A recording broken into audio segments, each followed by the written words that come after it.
Halo, selamat datang Pak John dan teman-teman.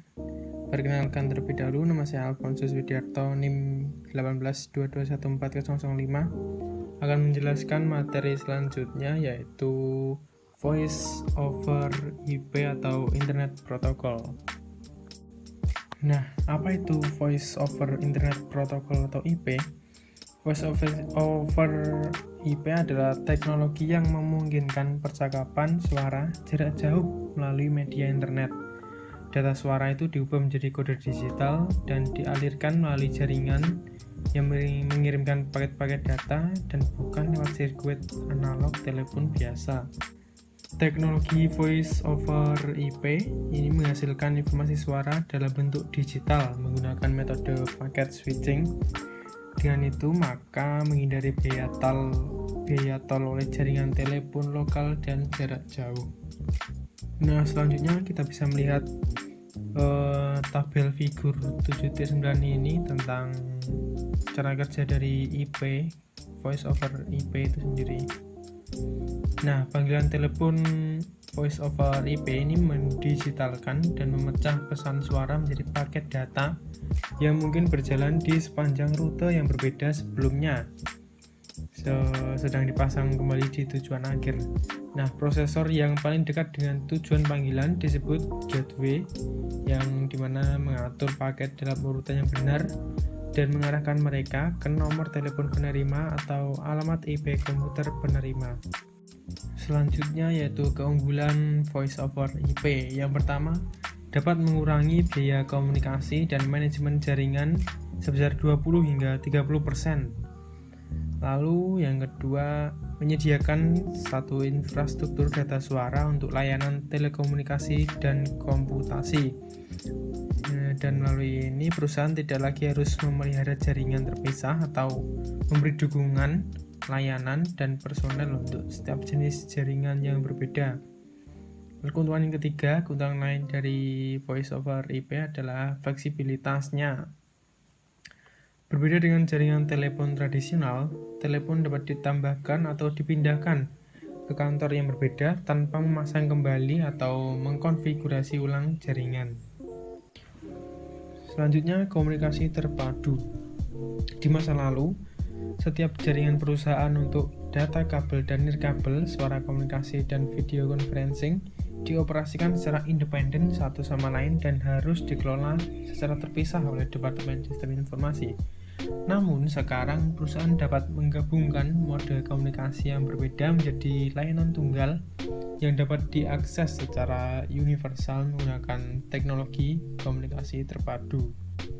Nah, komunikasi terpadu ini mengintegrasikan saluran yang berbeda untuk komunikasi suara, data, pesan instan, email, dan konferensi elektronik menjadi satu pengalaman di mana pengguna dapat beralih kembali dan maju antara mode komunikasi yang berbeda.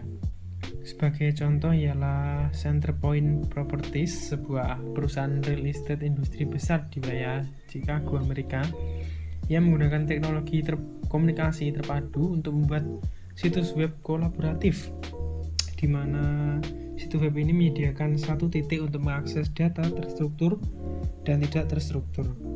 Nah, lalu bagaimana jika Anda memiliki grup pemasaran yang ditugaskan untuk mengembangkan produk baru, layanan baru untuk perusahaan Anda dengan anggota yang tersebar di seluruh daerah?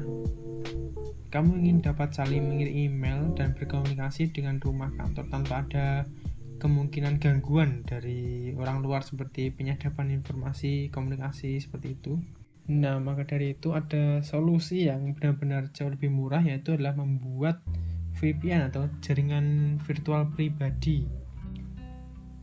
Jaringan virtual pribadi atau VPN adalah jaringan pribadi yang aman dan terenkripsi yang telah dikonfigurasi dalam jaringan publik untuk memanfaatkan skala ekonomi dan fasilitas manajemen jaringan besar seperti internet. Nah, VPN ini menyediakan infrastruktur jaringan untuk digabungkan jaringan suara dan data. Beberapa protokol yang bersaing digunakan untuk melindungi data yang dikirimkan melalui internet publik, termasuk Point-to-Point Tunneling Protocol atau PPTP, Dalam suatu proses disebut tunneling, paket data dienkripsi dan dibungkus dalam paket IP. Dengan menambahkan pembungkus ini di sekitar pesan jaringan untuk menyembunyikan isinya, perusahaan bisnis membuat koneksi pribadi yang berjalan melalui publik internet. Nah, mari kita lihat gambar figur 7.10 ini tentang VPN. Nah, VPN ini adalah jaringan pribadi komputer yang ditautkan menggunakan koneksi semacam terowongan yang aman melalui internet. Ini melindungi data yang dikirim melalui internet publik dengan mengkode data dan membungkus mereka dalam protokol internet atau IP. Dengan menambahkan pembungkus di sekitar pesan jaringan untuk menyembunyikan konten, organisasi dapat membuat koneksi pribadi yang berjalan melalui internet publik. Selanjutnya, web. Web adalah layanan internet paling populer. Sekitar 239 juta orang dari segala usia menggunakan web di Amerika Serikat, atau sekitar 3/4 dari populasi di Amerika Serikat. Web merupakan sebuah sistem yang universal yang diterima untuk menyimpan, mengambil, memformat, dan menampilkan informasi menggunakan arsitektur klien atau server. Halaman web diformat menggunakan hypertext dengan tautan tertanam yang menghubungkan dokumen satu sama lain, dan juga menautkan halaman ke objek lain seperti file suara, video, atau animasi. Nah, saat Anda mengklik grafik atau klip video yang diputar, itu Anda telah mengklik hyperlink. Situs webcast adalah kumpulan halaman web yang ditautkan ke halaman beranda. Lalu yang terakhir ialah hypertext. Hypertext ini dibagi menjadi dua, yaitu Hypertext Markup Language atau HTML dan Hypertext Transfer Protocol atau HTTP. Halaman web yang didasarkan pada HTML standar ini memformat dokumen dan menggabungkan tautan dinamis ke dokumen lain dan gambar yang disimpan di komputer yang sama atau jauh. Lalu yang kedua adalah HTTP. Itu merupakan standar komunikasi yang digunakan untuk mentransfer halaman di web. Sebagai contohnya adalah saat Anda mengklik alamat web di browser Anda seperti http://www.belajarusd.com seperti itu.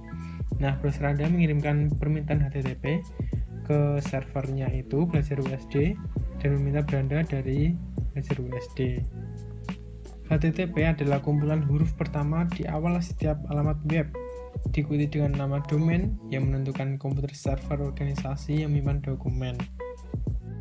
Nah, sebagian besar perusahaan juga memiliki nama domain sama atau terikat erat dengan nama perusahaan resmi mereka.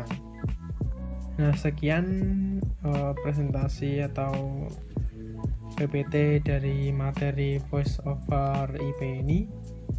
Dan terima kasih pada Pak John dan teman-teman yang sudah menyempatkan waktu untuk bergabung dan mendengarkan dan memahami bersama. Terima kasih.